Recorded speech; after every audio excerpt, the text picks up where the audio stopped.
even in the government, they're asking, what's your corporate social responsibility strategy at Deloitte, at Bank of America, at Wells Fargo? Like, what are you doing? Because I'm going to come work with you. I'm going to work hard, but what else are you doing for the community? So, I mean, I think we've come a long way in that matter, so to speak. Welcome to Gamechangers Live from Miami, Florida. My name is Sergio Tigera. I'm your host. And each and every week, we bring you someone who has been a game changer in their field and who's touched the lives of thousands to get their perspective on their journey, their mindset, their struggles and successes so that we can inspire you on your journey. So let's get started right now. And welcome to Gamechangers Live. You can catch us each and every episode here from our beautiful campus studio at Florida International University in the heart of Miami, Florida. Please be sure to like and subscribe because you make this a game changer for so many people around the world. And it's a top 2% podcast ranked globally by Listen Notes. So my guest today is Mr. Pat Morris. He's the Director of Civic and Philanthropic Partnerships for Miami-Dade County. Welcome, sir. Good to see you, Serge. Thanks All so right, much welcome. for letting me So join you today. So Pat, we brought Pat on because he has a tremendous history of experience both in the nonprofit world, in government, in philanthropy, in a number of areas. And he's played a tremendous role in Miami-Dade County in connecting people. Even though he's not from here, he's made it his kind of life's purpose to connect people, to have a huge impact in the community. And now, especially with Miami-Dade County, connecting a lot of nonprofits. And so we want to kind of talk to him a little bit about his journey. Tell me a little bit about that. So you started off not here in Miami, you're an import. Right. I'm one of those New Yorkers who came in the first wave in 1990. And I grew up in New York, moved to Pennsylvania when I was in high school. Went to school in Washington, D.C. at American University. Interestingly enough, the dean of the School of International Service at American, his name was Greg Wolf. And he ended up being the first president of FIU. Yes, so yes. I've had a FIU Dr. connection Wolf. for a long time. Wow. I saw him when I moved down here, and I had known him up at AU, and now I got to meet him when he was here and his wife, and what an amazing guy, and his energy and time and smarts kind of helped set the stage for this amazing university that we're sitting at today. So That's right. Yeah, he has a huge impact. And this university is a huge asset to the community in terms of preparing students, for their careers and so forth. What impact did your university experience have on your career? Yeah, I went to school in Washington, a very political place. The joke used to be, you didn't go there to find out what team you were on. You knew if you were on the red team or the blue team. There weren't too many people that were figuring it out. And I got to tell you, it was just a phenomenal experience. I got very involved in campus and campus politics, but also in committees and, clubs. And, when I went to college, the service piece wasn't as big as it was now. You had to kind of find it out, but I always did. And, that came from my growing up in Long Island and seeing my grandfather, my father, my mother being involved in politics and Knights of Columbus and the Irish American Society and doing service projects and taking care of people that were having a hard time. I kind of grew up around that. It's just a kind of part of who I am. So I did that at my university, at my college experience. Now it's something that almost no young person isn't doing from elementary, middle, high school into college. And quite frankly, they're starting jobs now. And part of what I think what I'm hearing from my friends in corporate America, but even in the government, they're asking, what's your corporate social responsibility strategy at Deloitte, at Bank of America, at Wells Fargo? Like, what are you doing? Because I'm going to come work with you. I'm going to work hard, but what else are you doing for the community? So, I mean, I think we've come a long way in that matter, so to speak. And that's interesting because now more than ever, not only organizations, but your personal brand is becoming incredibly important. And what you do as an individual, what your name is, your social proof of, hey, what are you doing aside from growing your own business, growing your own brand? What are you doing for others? And so I think you're right. That's become kind of an integral part of education now, where in the past it necessarily wasn't, right? Yep. But what was it that inherently drove you or touched you to the point where you said, wow, this is, I love doing philanthropic work. I love doing volunteering. Give me one of those stories. Yeah, there's a lot, really, quite frankly. We could just talk about that the whole rest of the time we're together. But, for me, I was involved in New York before I moved down here with the Make-A-Wish Foundation. And that was really one of the most profound volunteer experience I ever had. I didn't have kids. I didn't know if I ever was going to have kids. And I was working with parents and families and children who had a life-threatening illness with the likelihood they weren't going to make it back then. Now it's a little bit different, but for the most part, these are kids with some kind of life-threatening illness. And to be able to go in New York, I did wishes with Leona Helmsley, the Ford Modeling Agency, the New York Yankees, wow, a kid who wanted to be a policeman for the day, New York City Police, just amazing experiences. I moved here, got involved with Make-A-Wish, first volunteer experience really down here, besides a campaign that I came down to work on. And so I've probably done about 35 wishes. I've sent kids to Africa, sent kids to study in Sorbonne, bunch of kids to Orlando. I mean, we built a purple tree house. It's anything that that child wants. But what I realized was the power of Make-A-Wish, but the power of volunteering. When you are unselfish and you are asking a hotelier, a limo company, the airlines, whatever, on behalf of a young child who has cancer or leukemia or whatever it is, no one ever said no. No, I mean, they may have said, I can't do it right now, but get back to me. No one ever said no. So for me, the power on the of heartstrings, that volunteer experience was incredible. And, I moved to Miami in 1990. My best friend was a public defender. He's now a county court judge. Steve Leifman was running for state legislature. I came down on his campaign to leave of absence. And quite frankly, I'm one of those guys who got sand in his shoes. We know that term. I loved it here. I was living on South Beach, what not to love on South Beach. But 1990, we lost the election by 119 votes. And I was like, you know what? I'm staying. I spoke enough Spanish that I felt comfortable. Yeah, enough to be dangerous. My Spanish hasn't gotten better. I'm pretty fluent now. But for me, I got a job my first job was with the Miami Beach Chamber of Commerce because I had met so many people during the campaign. Right. So, I say to your young listeners, like $100 to help support a candidate of your choice and go into an event gives a great opportunity to meet everybody in your community. Again, whether you're a Republican, a Democrat, whatever, it's a great way, I think, politics to really understand this community and get involved. So, I had that experience. I had a crazy experience in 1992. I was one of the volunteers coordinating the Habitat for Humanity project, where President Jimmy Carter and his wife, who've done amazing jobs at Habitat all around the globe, doing what's called their Blitz. And their Blitz was in Liberty City. They were building 14 houses right next to each other on MLK Boulevard and 22nd.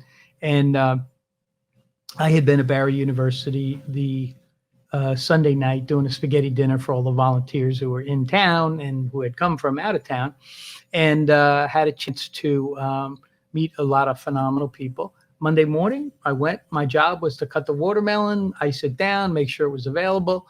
Wasn't as hot back in 92 as it was right this now, summer. But about 9:17 that morning, some shots rang out. It was a drive-by shooter, and I was one of the guys who got grazed by the bullet. And, kind of boom, boom, boom, I ducked, just bent at my knee. And, my hat fell off. I picked my hat up. It was smoking, had 2 holes in it. And, I ended up seeing a nurse on site, talked to some folks, talked about what was happening, went to the hospital, got 8 stitches. But I came back the next day. And I knew as a volunteer, I had a choice right there for my new community, Miami, to either say, this is horrible, can't believe this happened, I'm not coming back, or saying, I was with 450 other people who are coming mostly from our community, but around the country, really. Yeah. And I met Dave Lawrence. I met Bill Cullum, the president of the chamber. I met Carrie Meek, who was a soon-to-be congresswoman, and folks who I've stayed friends with all my life is because a result of that incident. And, it was terrible. It happened. I didn't see the white light. My life wasn't changed. I've only realize that in a flash, it could be gone. Yeah. And so you got to do everything you can right at this moment, today, and don't wait till tomorrow because it might not be here. So for me, that's a little bit guided my volunteer experience, I think, over the years.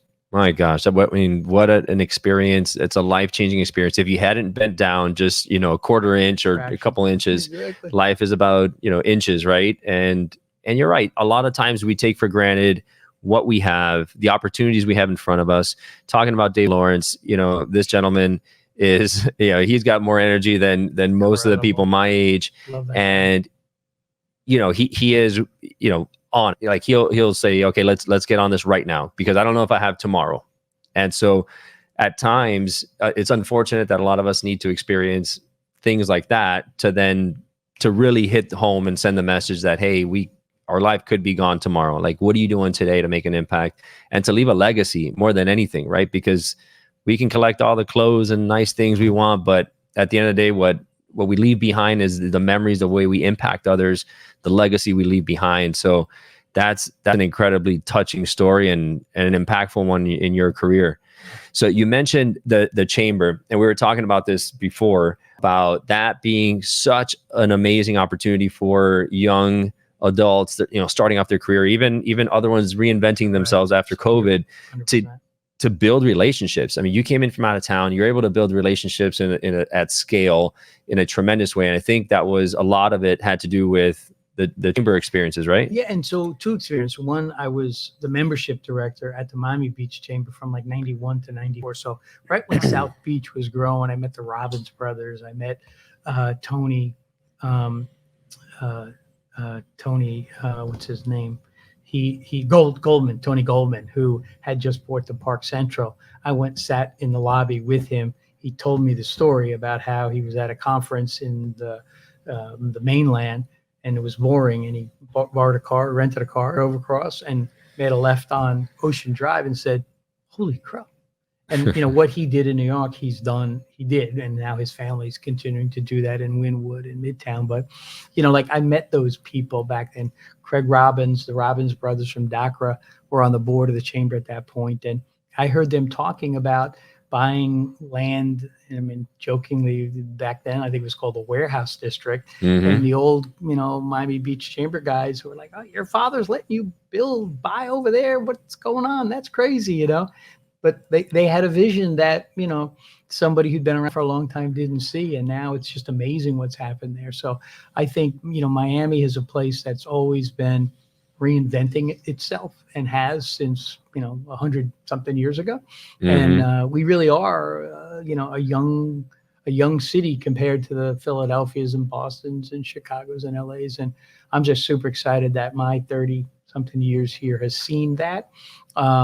Super excited about what our future is. Just used to be just Art Deco. Now it's just, we're becoming a place where we're going to have iconic buildings and bridges. And, yep. We just know with Messi coming here, I mean, that just didn't happen overnight. That happened as a result of, all the things we've been doing, building the Art Center and the PAM and Frost Science. Mm-hmm. And it's just, we're becoming a real phenomenal place to live. And so with all this growth, all this capital, all the influx, as we kind of mature as a city, right? We started kind of coming into our own as like an adult type city where we've been around long enough and getting enough respect around the country and the nation and the international setting. Philanthropy plays a major role because we know that all the big major cities are huge into philanthropy, major benefactors, donors, and so forth.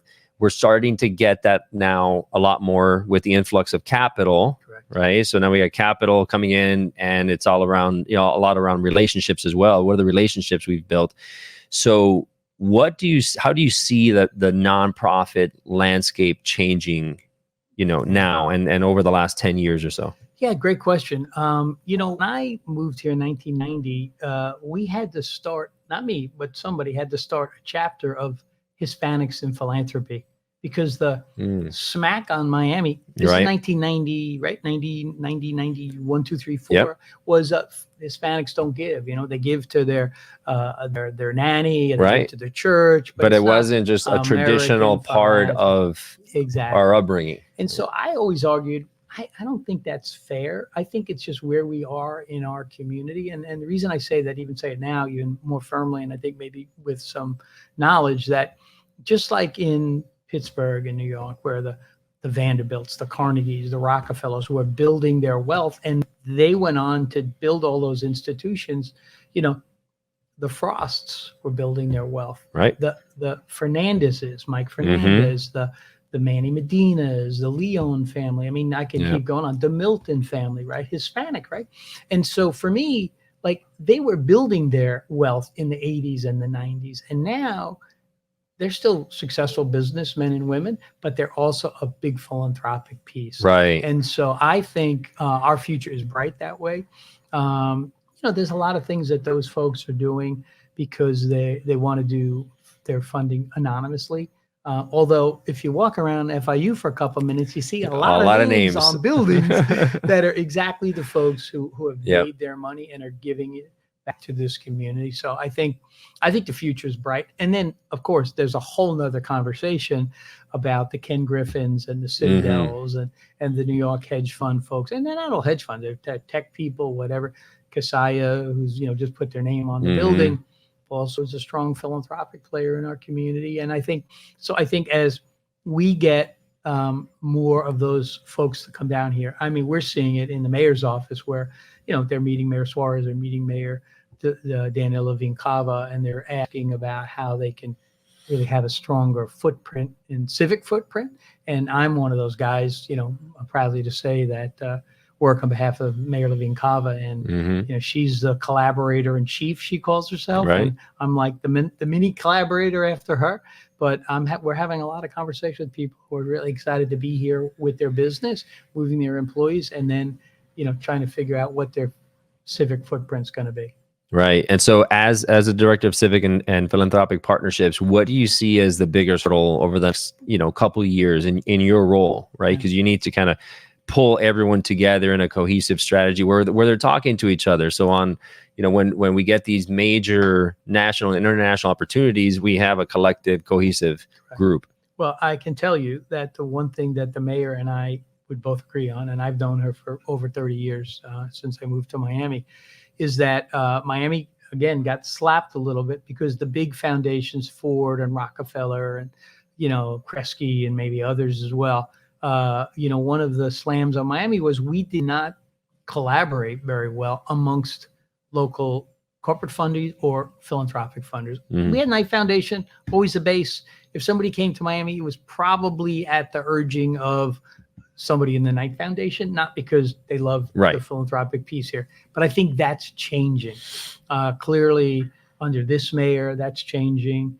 She's got a lot of conversations, and we're talking about maybe establishing an opportunity for philanthropists to get together on a more regular basis, so they understand kind of where she's going at the county, what her vision is, but also to make those better connections. I think, quite frankly, a legacy project for the mayor to build that culture of philanthropy in our community that will live on, after she's, no longer mayor in 6 years.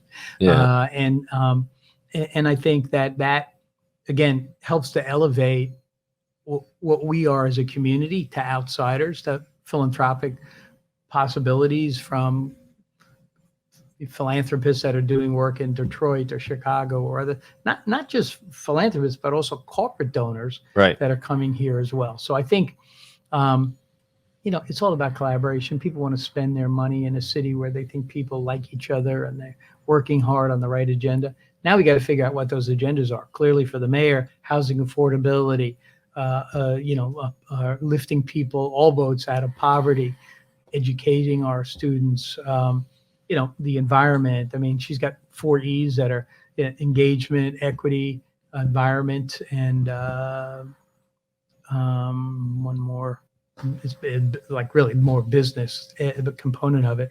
And everything that we entrepreneurship, everything we do fits in those buckets. Right. And I think they align well with, if you sat down with 10 residents and asked them what are the top 5 things that are important to you, most of those things would be in the bucket. So. Especially affordability, right? We know housing affordability is just absolutely insane right now. If we don't fix that, our kids, and my kids are a little older than yours, Sergio, but our kids are not coming back here because they won't. The joke, we're not from New York. We don't have a basement where they can live in downstairs. We don't have basements there. Well, there was a story that just came out in the NBC Nightly News talking about more parents are then buying homes for their kids because the kids can't afford it, right? They're not getting paid enough to afford these houses. So speaking of kids, tell me about your family. So I am happy to say I've been married for 27 years. My wife is Stacy Morris. We met through the Leadership Miami program, another benefit of Leadership Miami. 28 years ago, we married 27 years. She works at Baptist Health, and my daughter Ellie is a rising senior at University of Florida up in Gainesville. Has been in a phenomenal summer internship out in a little tiny place called Twin Falls, Idaho. Nice. And my son is Brian is graduating from Westminster, just graduated, and is going to be going to TCC and then at FSU and studying business. He's my fisherman in the family. So he's out with a bunch of friends and captains that he's become really friends with as a first mate all summer in the Bahamas and back, and then back in the Bahamas. So he's fishing, out lobster fishing this morning, the first day of spring. Oh, that's lobster. That's right. He's out there today trying to get his 6 lobsters. So nice. Yeah, so it's great. I mean, they've grown up in this multicultural environment. They both speak Spanish and have grown up, in a community that, they love and we love, and, it's been a great experience for them. So for parents of young kids, that they got their kids, let's say 10 and under, what advice would you give? What's a game changer now looking back to say, hey, make sure you do this? Because Sergio, I could tell you, I tell young people married with kids to be, starting out, not quite with kids yet, just try not to miss a moment. Whether it's being that parent that goes in the morning to help put up, artwork or helps the teacher do stuff. I was a T-ball coach to my son.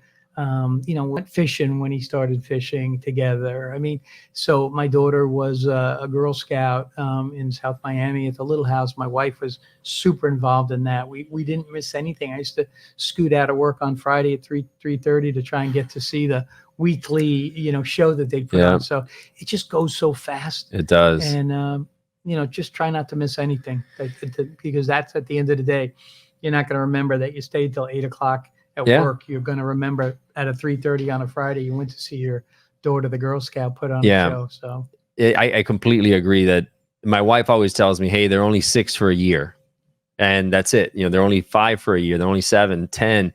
And it goes by so quick. I know my daughter's 10, my son's 5. And I look at my daughter and my son, I'm like, man, like just yesterday she was 5. Incredible. And so it's really important to capture those moments. That's the one thing you can't ever get back is time. And you're right. You're never going to say, man, I wish I spent more time at the office. Absolutely. Exactly. Yeah. So as we wrap up, one question I always ask everybody is, was there a game-changing moment or event or something that someone said to you or something in your life that happened that was really like, wow, it just clicked? It's funny because my grandfather's, I'm Irish American. My grandfather said to me, man, it's a long story, but I had done something that I'm not necessarily proud of when I was in. We all have those stories. Yeah, I'm not going into that, but he said to me, and my mom and dad were very, upset at me, and my grandfather came over and, he came in my room and he said, Pat, you only have 3 things in life: your name, your reputation, and your good deeds. So he said that to me 40 something years ago, and I still remember. Wow. And, we got through that issue, and, I've just always remembered that, like it's, you got your name, your reputation, and your good deeds. I share that with people because at the end of the day, that's what people remember about you, not anything else. So I pass that on to you because I think you got a great reputation, you got a great name, and you're certainly doing awesome things in our community too. So your wife is too, by the way. Yes. Yeah. We gotta give some love to Asseline. She's awesome. Awesome. Thank you, my friend. Hey, brother. I appreciate you, man. Appreciate everything you're doing in the community. Thank you for being on. And guys, if you enjoyed this show, make sure to like, subscribe, and share it with somebody who needs to hear it, because you could be a game changer, not only in your own life, but in the lives of others. So thank you so much. We'll see you next time. If you loved what you heard in today's episode of Game Changers, please subscribe and rate us. The lessons and the stories in these podcasts are immensely valuable, so I invite you to share them with a friend who needs to hear it. You may end up being the game changer in their lives.